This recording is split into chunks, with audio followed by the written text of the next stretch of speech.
Halo semuanya, pada video kali ini kita akan belajar tentang styling pada React dan juga nanti kita akan belajar tentang CRUD pada React ini. Yang pertama styling, kita styling di React ini menggunakan CSS sama pada Laravel ataupun CI. Nah, di sini misalkan kita mau mengubah sesuatu tampilan suatu tampilan misalkan warna ataupun style dari teks, bahkan nanti bisa mengatur background ataupun warna backgroundnya gitu. Nah, caranya yaitu cukup berbeda dengan Laravel. Di sini ada cara tiga pemanggilan CSS-nya. Yang pertama ada eksternal, inline, dan model. Di sini perbedaannya tuh cukup signifikan ya. Misalkan pada eksternal, kalian akan membuat CSS-nya itu pada satu file yang berbeda dengan file pembuatan tampilannya ataupun pembuatan codingannya di sini. Nah, misalkan kalian sudah membuat satu file CSS yang berbeda, di sini kita memberikan nama external style.css. Di pada file ini kalian hanya akan membuat codingan-codingan tentang CSS saja atau percantikan tampilannya saja kayak warna atau background color gitu. Nah, setelah kalian membuat ini, kalian akan memanggilnya pada file utamanya atau file yang berisikan tampilan tadi dengan cara import import yang kemarin gitu. Kalian akan mengimport data dari external style.css ini ke dalam external style.jsx. Setelah kalian import, berarti kan datanya udah ada di sini gitu kan. Dan cara kalian memasangkannya atau kalian memanggilnya, kalian cukup menggunakan class name. Class name titik dua nama dari CSS kalian tadi. Di sini namanya eksternal. Jadi kalian memanggilnya di class name-nya adalah eksternal gitu. Nah, di sini kalian dapat memakainya pada satu teks saja atau nanti mau memakainya pakai satu paragraf gitu bisa, karena di sini sangat sangat apa ya, sangat banyaklah cara penggunaannya.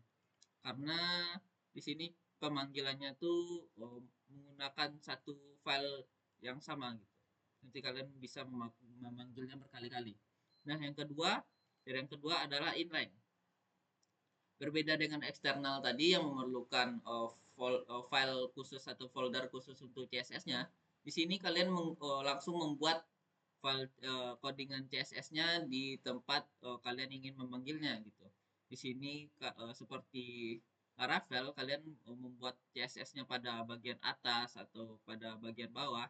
Di sini juga bisa begitu gitu dengan menggunakan variabel dan membuatkan codingan CSS-nya menggunakan huruf awal.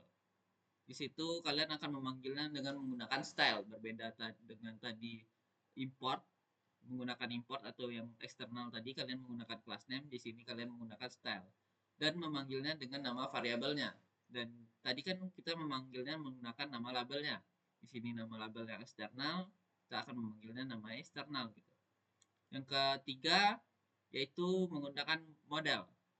Model ini sama seperti eksternal, kalian harus membuat file khusus untuk CSS-nya, untuk mengoding CSS-nya, dan kalian cara memanggilannya itu cukup berbeda. Kalau misalkan di eksternal, kalian memanggilnya import saja, maka datanya akan terkirim dan kalian akan menggunakan label nama dari CSS-nya nanti untuk pemanggilannya. Model berbeda. Kalian melihat import yang ini saja sudah berbeda, yaitu import style from model style titik model titik css. Di sini fungsi dari titik model titik css ini adalah menambahkan fitur gitu kepada file tersebut sama seperti titik blade lah gitu. Nah, di sini cara pemanggilannya berbeda juga, walaupun sama-sama menggunakan class name, tapi pada eksternal tadi kalian menggunakan petik dua untuk memanggil labelnya. Di sini tidak, kalian menggunakan kurung kerawal langsung, kurung kerawal untuk memanggil si importannya tadi dan langsung bisa memanggil uh, label-label pada CSS-nya. Jadi kalian tidak akan bisa jarang lah itu untuk typo. Berbeda dengan eksternal, kalian akan mungkin sering terkena typo karena kalian mengetikkannya secara manual gitu, tidak dibantu oleh si Visual Studio Code-nya. Nah, mungkin itu saja cara memanggil CSS di sini, sangat gampang sekali sama seperti pemanggilan-pemanggilan yang lain gitu. Dan kedua kita akan belajar tentang CRUD. Apa sih itu CRUD? Sesuai namanya, CRUD terbagi dengan C yaitu create, U dengan update, R dengan read, dan D dengan delete gitu. Jadi kalian akan belajar menginputkan, mengupdate, mengedit gitu, dan mengerit, menampilkan ke webnya, dan delete yaitu menghilangkan gitu. Berbeda dengan Laravel yang menggunakan database. Di sini kalian hanya sebagai pada React ini kalian akan apa ya, seperti contoh gitu. Jadi tidak benar datanya itu benar-benar tidak hilang, datanya itu tidak benar-benar diedit. Ketika kalian merefreshnya nanti datanya kembali seperti semula gitu. Itu seperti contoh lah gitu. Nah seperti di sini sudah saya buatkan tampilan beserta codingannya. Cara pemanggilannya seperti biasa, kita ubah dulu yang mau ditampilkan.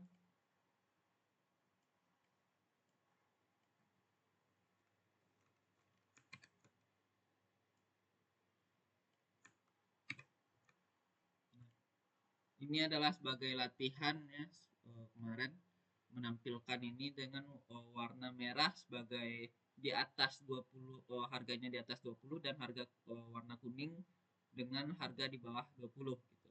Dan juga menampilkan rating serta dapat menginputkan nantinya. Nah, di sini kita akan membahas codingannya dulu. Yang pertama yaitu cara pemanggilan datanya. Di sini cara pemanggilan datanya menggunakan import use effect, use state and use effect. Apa sih use state and use effect ini? Use effect ini memanggil API-nya sebelum sebelum web itu dijalankan. Berbanding terbalik dengan use state itu memanggil state-nya gitu. Nah, di sini misalkan kita memanggil fact store API. Nah, di sini menggunakan use effect agar nantinya pada saat web dijalankan, datanya sudah muncul terlebih dahulu gitu. Nah, di sini kita apa sih fungsinya cons dalam kurung siku ini tuh? Ini tuh sebagai pe, peng, penyimpan data gitu. Misalnya kalian mau menyimpan data dari si API fact store tadi ke dalam produk di sini. Di 10 data masuk ke produk. Di sini dia menjelaskan bahwa data dari fact store API ini masuk ke dalam variabel produk ini gitu. Nah, untuk yang lain-lainnya ini kalian untuk pengeditannya. Di sini untuk mengeditnya, dan di sini untuk menyimpan datanya gitu. Nah, seperti yang tadi dibilang, ada C untuk create gitu. Di sini juga ada untuk penginputan datanya. Misalkan di sini ada namanya cost handle add, yaitu untuk penginputan data. Di sini dia akan mengecek jika ada variabel-variabel tertentu, misalkan title, price, kategori, dan image, description, rate, dan count, maka dia akan memasukkannya. Ketika di sini digabung juga ya dengan edit, jadi penambahan dan edit itu digabung di sini. Dan ketika dia tidak ada di si edit index ini tidak ada, maka dia akan langsung melakukan yang namanya penambahan data. Dan ketika si edit index ini ada, walaupun ini pun ada juga ya title, price, kategori, image, description ini ada, maka dia akan menjalankan pengeditan gitu atau menimpa data yang sebelumnya gitu. Kan berbeda sekali gitu. Ketika kalian mengedit dan menambahkan data, dia akan kalau mengedit dia akan menumpuk datanya, dan kalau menambahkan data dia akan membuat data baru gitu. Seperti kode di sini. Nah, di sini setelah kalian memasukkan ke if tadi, maka dia akan lanjut ke sini untuk menyimpan yang kalian edit tadi agar tidak hilang. Karena ini tuh hanya visualnya saja atau sementara saja, ketika kalian merefresh halaman webnya lagi, maka itu akan hilang. dan cost delete. Nah, datanya itu kan tadi tidak bisa hilang, tidak bisa ditambah sebenarnya atau diedit. Maka delete ini hanya menghilangkan saja, seolah-olah itu menghapus datanya gitu, padahal cuma menghilangkan saja gitu. Di sini tampilan seperti HTML biasa. Di sini ada stylenya. Kita tidak menggunakan style inline di sini. Jadi langsung memasukkan kode CSS-nya ke dalam si codingan tampilannya. Gitu. Nah ini untuk inputannya, inputan harga produk. Dan di sini juga ada memanggil yang namanya button gitu. Untuk nanti bisa memasukkan atau menghapus dari data-data tadi yang menghasilkan seperti ini. Jadi kalau kalian contoh memasukkan data, misalkan nama produk, harga produk misalkan 100, dia akan berwarna merah nantinya. Kategori gambar, kalian bisa mengambil contoh gambarnya di sini. Ini sebagai data dummy saja. Deskripsi, rating, jumlah barang. Nah, kalian bisa menambahkan produk, nanti dia akan muncul di bagian bawah. Ini tuh tidak akan tersimpan ya, jadi kalau kalian refresh nantinya dia akan hilang sendiri. Dia akan bisa melakukan edit, ini tuh menggunakan button dan hapus juga menggunakan button gitu. Jadi sangat interaktif gitu. Ini untuk sebagai visualisasinya saja dan tidak benar-benar masuk ke dalam database. Jika kita refresh, maka yang tadi itu hilang. Mungkin sekian saja dari video saya.